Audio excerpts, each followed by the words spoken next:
Hi, everyone. I have two very special guests with me today, Magla and Margaret. They are from the firm India Sourcing Network. And Magna, who is the co-founder of India Sourcing Network, she's been a sourcing expert who has been working in Asia's sourcing industry for over 20 years. For the last 3 years, though, she has been helping Amazon e-commerce sellers import private label products from India. And then we have Margaret. Margaret is also the co-founder of India Sourcing Network. She's a seasoned business person, having owned multiple businesses over the course of her career. Together with her partner, Kevin, she runs multiple private label brands on Amazon and source all her products from India. Yeah, thank you for coming on, guys. I mean, the topic of sourcing from India or just like anywhere outside of China has been like a topic of conversation in the e-commerce / Amazon seller community. So happy to have you guys. Thank you. Thank you.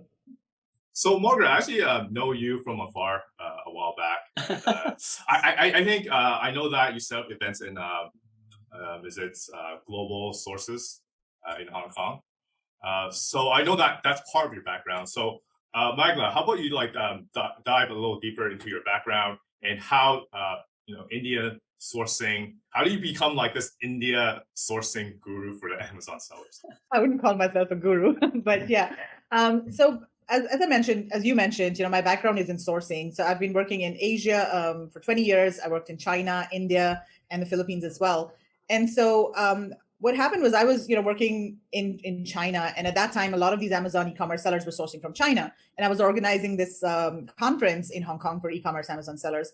And at around the same time, maybe 2018 or so, the trade war started between the US and China. And that's when people started looking for alternatives. And so I thought that, hey, this is maybe a good opportunity for me to help people because I have sourcing a background in India. I know how things work there. I know what kinds of products people can source from India. And so that's when I started a trip to India called India Sourcing Trip. And the first one was done in 2019. It was a huge success. We took about 40 people from Australia, from the US to India on an 8-day sourcing trip. And we were going to do the next one in 2020, but then of course we all know what happened. There were no trips and events. I'll join the next one. Yes, coming up in October. And then, Margaret was actually a coach on that India sourcing trip. And once COVID hit, we couldn't travel to India. We had this community of Facebook sellers, a Facebook community of Amazon sellers who still wanted to source products from India. And so we thought, okay, how can we help them? We started doing virtual interviews of manufacturers from India. And then, just one thing led to the other, and we started vetting suppliers and service providers, and we had this whole network of suppliers and service providers from India. And then we put up a website, and perfect. So that's how it just started. And now we're really focused on, helping Amazon e-commerce sellers. We're also doing our trip in October. We do a lot of workshops, masterminds, everything really focused on sourcing from India. Yeah, that's quite a story. But I also heard that Margaret has quite a story as well. So I'm very interested to hear that. Mine's a little bit different to Megla. I started off, I suppose, in all different corporate and finance and all sorts of jobs over my career, and I wanted to sort of semi-retire and just looking for something to fill in my day, And so I started we stumbled across Amazon, as you do, on Facebook and joined a group and started sourcing from China initially. I did about 8 products from China and when we first started there, and we were actually going to Canton Fair, and on our way we stopped off in Hong Kong and came across a mega fair which had Indian suppliers at it. And the rest is history. I stopped sourcing from China after that, got to the Canton Fair and went, I'm not really interested in this. I found my dream products in India. So from there on, moved to sourcing from India. I've been sourcing from India for about 5.5 years now. Have a fantastic manufacturer and just really love the change. And then, of course, we met Megla and the rest is history. Here we are, and India, here we come again. Yeah, great. So like, as you said, right, like you started from China. So I think a lot of e-commerce sellers or Amazon sellers start from China because of the action of least resistance, as in like, where to source the product, like Alibaba, right? Yeah. And to source Indian suppliers, like I know a lot of e-commerce wants to source Indian suppliers, but they don't know where to begin, right? For China, they know that there's like Alibaba, right? Everyone uses it. Is there something like that equivalent for India suppliers? Yeah, so there isn't actually something exactly like Alibaba. And that's one of the reasons we started India Sourcing Network, because we saw a gap in the market. But I mean, having said that, Alibaba and also Global Sources both have offices in India. So you can find suppliers from India and other countries as well on both of these platforms. Of course, the focus is more on China. So you'll have maybe 95% of all companies on these platforms are from China. But if you do a search and then use the country location filter, you will be able to find suppliers in other countries as well. So that's one thing to consider. And then, of course, our platform is entirely focused on India. There are other domestic focused platforms as well. So, for example, there's a website called India Mart that people can go to. But just be very careful, because a lot of the suppliers on India Mart are actually focused on the domestic market. So many of them are distributors and importers who are sourcing products from China and then selling to the local market. And when you're sourcing products from India, you want to make sure that the supplier has export experience so that they can ship products out of the country. Because if they don't have an export license, they can't even ship products outside of India. And if they're not export experienced, they also don't know about the standards and other requirements of overseas markets. So I would just caution people when they're using India Mart and make sure that the supplier has export experience and that they are a manufacturer. Right. I think that's really the key thing, right? Vetting the right suppliers in India. But that goes for everywhere. And in India, right? I know, China, they have like tons of products. They basically almost make everything. For India specifically, what categories or products would you expect to be able to source from India? There are lots of different categories, across home products and textiles, and there's also electronics and engineering kind of products, but we'll focus more on the products that Amazon e-commerce sellers typically source. So the biggest category is home products and gift products, and these are usually products that are made from metal, wood, ceramic, glass, all of the natural materials. So India is more specialized in products made from natural materials. If you're looking for something that's mass produced and made out of plastic or silicone, that will be better sourced and you'll get better prices in China. Also, India is really good with textile and textile-based products. So if you're looking for home furnishings or garments or any other fabric-based product, India is good for that. And specifically cotton. India is, in fact, the largest producer of cotton in the world. So there's lots of cotton-based fabrics and a lot of organic cotton as well. That's something that a lot of e-commerce sellers want to do. There's focus on eco-friendly products nowadays. So you have things like disposable dinnerware made from leaves of different plants. You've got bags and other fashion accessories that are made from plant-based materials, just cactus or pineapple fibers and cork. Those kinds of things are getting popular as well. There's a lot of eco-friendly materials like jute, cotton canvas, and coir. Coir is basically the husk of coconut. So that's another interesting material as well. And that's used for making things like doormats and other types of floorings. So yeah, I mean, there's lots of natural material products in India. If you're looking for electronics like power banks or other kinds of consumer electronics, then China is the place to go. Okay, so like in China, there's a few clusters, right, that are where all suppliers are, like Shenzhen, Ningbo, right, because of the close to the port. In India, is there something like that? Is there like an area where there's like a cluster of suppliers that makes manufacturers like a product that you just described? Yes, definitely. And most of the manufacturing hubs in India are based on the material of the product. So for example, there's one city in the north called Moradabad that really produces all of the metal and wooden products. Then there's Saharanpur, which focuses on wooden. There's one for glass. There's one for ceramic. So all of these are sort of in the northern part of India, and they specialize in different materials. Then down south, you have most of the cotton products and a lot of knitted garments as well down south, because that's where the cotton farms are mostly. And so you'll find like there's this one city in south called Karur, which is basically the production hub for all types of knitted garments. And there are hundreds and thousands of factories over there just doing this, of all different shapes and sizes. And then for leather, for example, you've got different production hubs for different types of leather. There are some factories that produce equestrian leather products. And so those are found in a different city because the type of leather used is a bit different. And then there's a separate production hub for garments and other types of products that require softer leather. So it is very important when you're sourcing from India to know what production center specializes in which product and then source from that production center so that you have a higher chance of sourcing directly from a manufacturer and you're getting competitive prices as well. Great. Is there do you have any resources on your website that talks about the different areas of India for sourcing? Yes, we do. So if you go to our blog, and I can send you the link later if you want to put me a in link. I'll just link it on the video below. Like on the Yeah. description below, I'll just link it. So if anyone wants to take a closer look on the different manufacturing areas of India, so you can know where exactly to source certain products, check that out. India is a big country, right? So I mean, Yes. it's probably best that you kind of have an idea what you want and go to that particular area and not go north and then go south of India in your sourcing trip, because that would be a long trip. Okay, so in terms of sourcing in India, what are the pros of sourcing from India compared to say China? Because I feel like I like to make the comparison to China because that's where a lot of the e-commerce or sourcing experience come from, right? So compared to India, what are the pros of sourcing from there?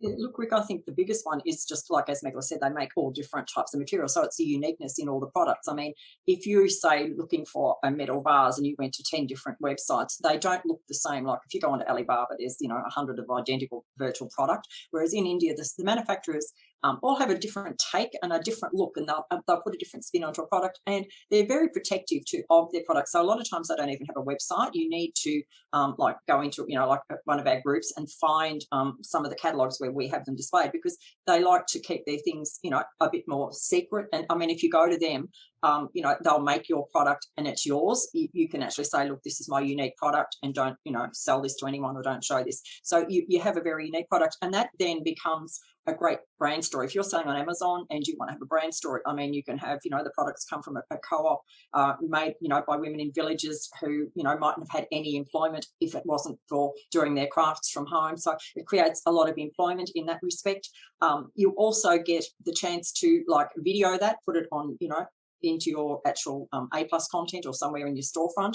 You can then also find lots of the businesses in, I suppose, India are very, patriotic to their people and like to donate to a school or a hospital. Some of the bigger suppliers we've interviewed actually are involved with, running schools and hospitals in their area to help the local people. So I think all those things, and if you've got that, in your Amazon listing, it looks really, really good to have. You could even donate back, a $1 of each product to one of the villages where your product is made. So you've got lots of opportunity in that respect. And a lot of the products are eco-friendly, including the factories might have solar panels, and they're looking at new ways of reducing the waste. Like we interviewed someone the other day, and they were actually had Eureka palm leaf plates, but the pieces they cut off around the plates, they either put into garden mulch or feed it to their cows. So nothing gets wasted. So I think there's a lot of benefits, in changing the world type of story from India. So I think that is really probably one of the biggest sort of things that are good. But then you can have low MOQs.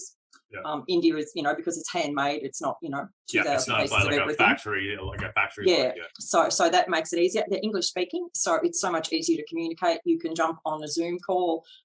You can use, sort of a lot easier to communicate with people, and you can order and talk to the supplier and say, show me your product, and they'll hop on face to face. And I think dealing with someone that you can actually look in their eyes and talk to them on a Zoom call is much nicer than, looking at a blank screen and not getting much communication, or not being able to understand what you're dealing with China. India has much lower labour rates, so your pricing is quite competitive. And India doesn't have the Trump tariff, as we call it. So some products out of China would have 30% sort of margin with the Trump tariff. India has none of that, and their taxes, look, I pay around 2% on some products, nothing on others. I know there's about 4% is about the highest most people pay. So all those things can make your product as cost effective as China.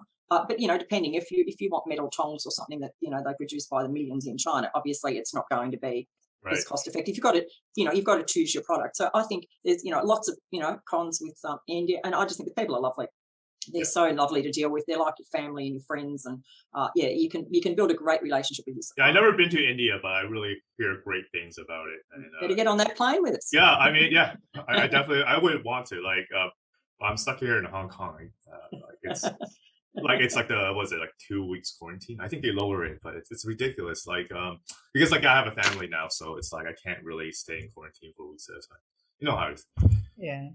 And as we know, China is also like the world's factory for a reason, right? Yes, there's a lot of cons, but there's at the same time there's just a lot of pros, and the pros obviously outweighs the cons. That's why everyone sources. Since you have vast experience, sourcing from both countries, right? What are the negatives you find sourcing from India? Because like I have friends that try to change their manufacturing base from China to India, and there's just like little things that you really never thought about when you're sourcing from China that is like really difficult in India, such as packaging, right? Can you like expand on like any of those small like cons that like roadblocks you might potentially encounter sourcing from India? Look, I think the main issue is moving from China to India is the lead times, because things are handmade. They're not made as fast. It's not like pressing the button in the morning and doing 100,000 pieces of that and sitting it in the corner and it goes off to different people. Everything is made to order basically for most people, and it's handmade, so it's going to take a lot longer. So your lead time, look, it depends. If you've got some crafty type product that's maybe some macrame or something, you might get that in 2 or 3 weeks. But if you're looking at something made out of metal or wood or marble, one of those, it can be 60 to 90 days from order to when it's ready at the port. So you've just got to build that in. But look, once you get that set up in place and get your orders, and plan your ordering from now on, you're right. I mean, I don't see it as a barrier at all. You've just got to be really good at doing your planning and know the lead times and things. So I don't, I think that's probably, the biggest thing that people find and get frustrated with. Look, packaging is not a problem. There's plenty. If your manufacturer can't organise your packaging, we have packaging people on our site. I've never, ever had an issue with packaging. You might find if you get a supplier that you just find randomly that they don't maybe understand Amazon FBA. Like I think most people on Alibaba, all the products go into Amazon FBA. So if you wanted to send in direct, but it's a 5-minute lesson, you can sit down and say to your supplier, you stick these labels on. It's not hard to teach them, but they just don't have that.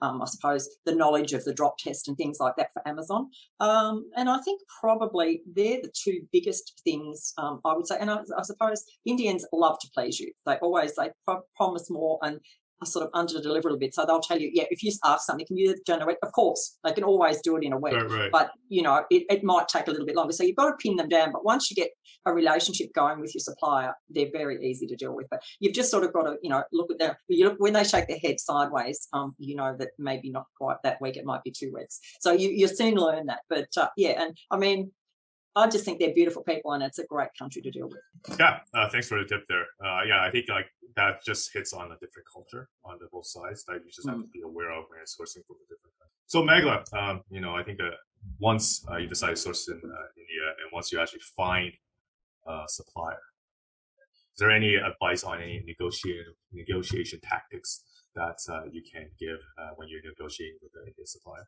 Yeah, for sure. So once you contact the supplier, you've given them, your product details. First of all, make sure that you're focusing your conversations on quality. Don't focus too much on the price, because, if you just try to keep pushing the price down, they know that, you're very price sensitive. Quality may not matter to you much, because, as they say, Rick, in sourcing, or, quite a few things there, you can choose any 2 out of 3. So it's either speed, time, or quality. Those are the 3 things, right? Sorry, speed, price, and quality. So choose 2 out of 3.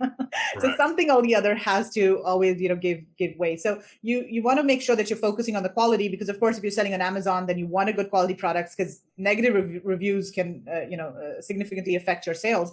So do negotiate, but at the right time. Don't start the conversation with negotiation or even price discussions. Make sure that you're happy with the quality, that the supplier is able to produce all the certificates, do all the testing for your products and everything. And then when you then start talking about negotiation, what you could do is first of all, try to build a relationship with the supplier. So that really helps in the long term. If you found a really good supplier, that they can provide you good quality products, try to work on the relationship. And this is important in China as well, but it's even more important in India. And, like Mark, she's been working with her supplier for 5 years, one supplier, and they're getting better payment terms, better pricing. They get all their samples for free. Whenever the supplier launches new products, they just send her a box of, new samples and, hey, these are the products that we've launched. Do you want anything? Sometimes they don't have to pay, or most of the times they don't pay any advance payment. And, once the products are shipped, the supplier sends them the invoice, because they've built that trust and relationship. So a lot of things happen based on trust and relationship in India. So that's very, very important. And the other thing is that you could also consider giving your supplier a target price, because what price you can sell your product at. And then working backwards, you can say that, hey, I want this product at $8. And maybe you can go slightly lower than what your actual target price is, and then work that way. And then, you tell the supplier straight away that, hey, if you cannot make this product at this price, don't even bother, because that's just going to waste my time. It's going to waste your time as well. So I would say just be upfront with what your target price is, and see if the supplier can match your price. And I think you can negotiate on the specifics. Like, for example, like at one point I was negotiating, I actually gave my supplier target price, and then they're like, yeah, that could be done. I mean, if we could just thin out this certain part of the product, right? And thinning out that certain part of the product would not reduce the product quality, right? So, I mean, those small things, if you actually give the supplier target price, right? They could come out with some clever ideas in terms of like reducing the cost. So yeah, that's definitely a very good potential negotiation tactic. And sourcing from foreign countries, India, China, right? There's going to be pitfalls, right? What would you say, on any advice on safeguarding yourself and making sure that you're dealing with a legitimate supplier, company, or factory in India? So there are a couple of things that you want to do. First of all, you want to make sure that it's a legitimate company, because unfortunately there are some bad actors out there, in China, in India, and everywhere in the world, where they just there may be somebody sitting in their basement and pretending to be a manufacturer or pretending to be a company, because it's just so easy nowadays to get online, to get on Alibaba or any other platform and pretend to be somebody you're not. So make sure that they're a legitimate company. And a couple of ways to do that is, first of all, check their documentation, ask for their business license certificate, and check out, there are government websites, Indian government websites that you can go to, and you can enter their GST number on the website to cross-check their information to ensure that, to check that they're a real company and that they are export experienced as well. So that's one thing. Check that it's a legitimate company and not somebody just sitting in their basement. Secondly, if you want to source directly from a manufacturer, and we recommend most people should source directly from a manufacturer and not use like a trading company or a merchant exporter. That's what they're called in India. You want to check their business license. You can also do factory audits. So there are third-party inspection QC companies that you can send to the supplier's factory, and just for a couple of $100s, they would do a thorough factory audit. So that really helps. Can you provide those resources? I'll link it below the video. Definitely. And if people just go to indiasourcing.net, that's our website. On the top, they'll find a link called service providers. That's one of the tabs at the top. And all of our service providers are there, but I'll send you the link too. And factory audit, that's another thing. So that's number 2, check that they are a manufacturer. And then number 3, most important, check that they do have an export license and that they are export experienced in your country. Sometimes suppliers may have exported to, let's say, Africa or another developing country where the standards are completely different from the US. So you want to make sure that the supplier has export experience in your specific country. And to check their export license, you can ask for their IEC code, which is basically their import-export code. And then again, you can cross-check this export-import code on the government website, and it'll pull up information about the supplier, when the code was given to them, who are the directors of the company, and all sorts of things. And so you can just do a Google search, IEC code check India or something like that, and that website will usually come up. So it's all public, all this information. Yeah, this is all public. Yes. So there's IEC code, and the second one is a GST code. So every company in India needs to have a GST number, and that's also publicly. I mean, not all the information is available publicly, of course, for each company, but there's some basic company profile information, like when they filed their last GST, taxes, and then when was the company established, who are the directors. Like, you get some basic information about the company. So at least that helps you, cross-check the information that they are sending to you. So those are some of the things that you can do to vet suppliers. Right. Yeah. Before we end, so like all you just said, it's like wholly new to me, and I think I learned a lot from you guys about sourcing from India, because my background is just 100% sourcing from China. So like all this is really like, I think I understand India sourcing like just a few notches by just talking to you guys. Before we end off today's segment, I just want to thank Magla and Margaret for the wisdom on Amazon and sourcing from India in general. So, and if the viewer want to reach out to either of you, how would they do so? The best way would be to join our Facebook group. We've got a Facebook group called Sourcing from India. So just search for that on Facebook, join the group. If you want to reach out to us via Messenger, that's fine too. You can just send a message on Messenger and we'll reply. And again, if you're looking, and I think you guys also would have a coupon code for the viewers, right? For your Indian sourcing workshop. Yes, that's right. So this is a workshop that we conducted live, and now the on-demand videos are available. So it's basically an A to Z course of sourcing from India. So we cover everything you need to know, including how to find suppliers, vetting suppliers, shipping, logistics, quality control, you name it, packaging. So it's a great place to start if you are completely new to sourcing from India. So there's a 10% discount if you use the code SellerMetrics, and the price is $279. So it's very reasonably priced. And it's got about 12 plus hours of video content, plus a lot of resources. And we've also got 80 pages of notes of all that we've covered in the workshop. So that's very handy. You just need to go to indiasourcing.net/workshop to learn more. I'll post everything in the bottom. So the coupon code, the links, and also the resources that we just talked about on this interview. So Magla and Margaret, thank you again. Thank you so much for having us, Rick.